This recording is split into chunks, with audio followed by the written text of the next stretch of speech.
हम इस वक्त लावड़ में मौजूद हैं और लावड़ के तारीखी मज़ार जो कि डिप्टी बसीउद्दीन साहब थे उनका मज़ार यहाँ पर मौजूद है। वहाँ पर और आपको दिखा रहे हैं किस तरह से तारीखी यादें हैं जो भूली बिसरी हैं और किस तरह से ये कब्रिस्तान है। और यहाँ पर चारों तरफ तो कब्रिस्तान था, अब सिर्फ उनका मज़ार बचा है।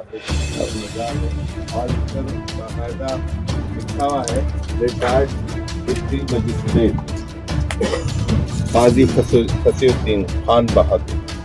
तो इस मज़ार की एक तारीख है और ये बहुत बड़ा तारीखी मामला है जो आपके सामने है।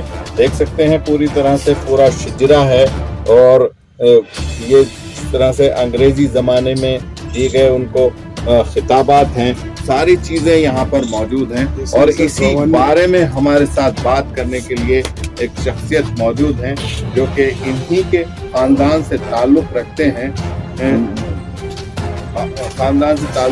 हम उनसे बात कराएंगे और वो अपना खुद ही अपने बारे में बताएंगे। नाम बता दीजिए आप।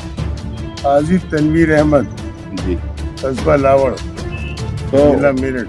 काजी मोहम्मद फसीउद्दीन जो थे वो आपके क्या लगते हैं? मेरे परदादा लगते हैं।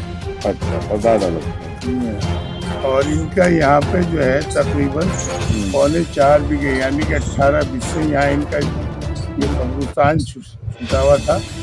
और ये जंगल भी काजी वाला ही कहलाता है। अच्छा, तो इसके लिए यहाँ पे जो वो माफिया है उन्होंने इस पर कब्जा करके और सिर्फ मात्र एक हिस्सा छोड़ दिया है और बाकी जो कब्रें बुजुर्गों की थी वो सब खुद करके उसे जमीन में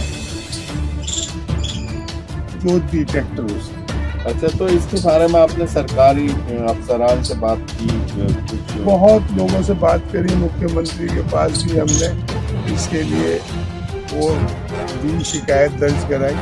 वहाँ से भी सिर्फ आके लोग कहते हैं कि पटवारी भी आके इसी को एक हिस्से को नाप के चले जाते हैं और कहते हैं ये जो है ना हमारे कागज़ में तो इतना ही है, जबकि हम तो पुराना जो इनका कैलन से वासाब से टाइम से जो है वो 18 हिस्से है। अच्छा। और वो आज चकबंदी वालों ने या किसान ने मिलजुल के आपस में जो है ना इन्होंने इसे काट के खेत में मिला दिया और कहते हैं यहाँ तो जितना हमारे रजिस्टर में रखवा है हम उसमें देंगे। और बाकी कहते हैं कि इसका एक और इन्होंने वो किया है जो इसमें संख्या की फेरबदल कर दी है। खसरा में जो खसरा नंबर इसका 1742 था, उसको 1742 की जगह एक नया रकबा वहाँ 1752 कर दिया गया। अच्छा। और उसको ख़त्म करके कहते हैं कि दूसरी जगह है। अब मुर्दे कहीं दूसरी जगह जाते हैं, मुर्दे तो वहीं रहेंगे जहाँ उनका कब्रिस्तान है, उसको कहीं दूसरी जगह बताते थे। संजर वो दूसरों की बगीची है, वो कब्रिस्तान ही वो बगीची दर्ज है पुराने टाइम से, समझे। अब यहाँ मात्र एक हिस्सा छोड़ रखी है और उसमें भी ये रहता है कि आए दिन यहाँ पे हमारे पोते यानी कि हम तो ये हमारे परदादा हैं और जो हमारे पोते हैं ना उनकी कब्रों को भी खुद कर दिया, समझे। तो यहाँ तो ये सब क्या है कि भूमाफियों का खेल चल रहा है और इधर इनके कब्रिस्तान के बराबर से ही एक रास्ता जाता है जो कि कभी अंग्रेज़ों के टाइम से चक्रोड़ खेतों की छुटी हुई थी, वो आज भी एजीटिव है, उस पर एक ईंट नहीं लग सकती, जो पैदल भी आदमी बरसात में नहीं आ सकता, समझे। सब जंगल वाले सब परेशान हैं। 4.5 मीटर की जो है चक्रोड़ थी जो अब 3 मीटर भी नहीं छोड़ी, सब आपस में खेतों में काट लिए। इस चक्रोड़ का भी ये खेल है। तो यहाँ तो सब अपना मजा लेने के लिए लोगों को परेशान कर और तो क्या योगी जी से क्या अपील करना चाहेंगे? योगी जी से हमने कहा था कि भाई हमारे कब्रिस्तान काट लिए।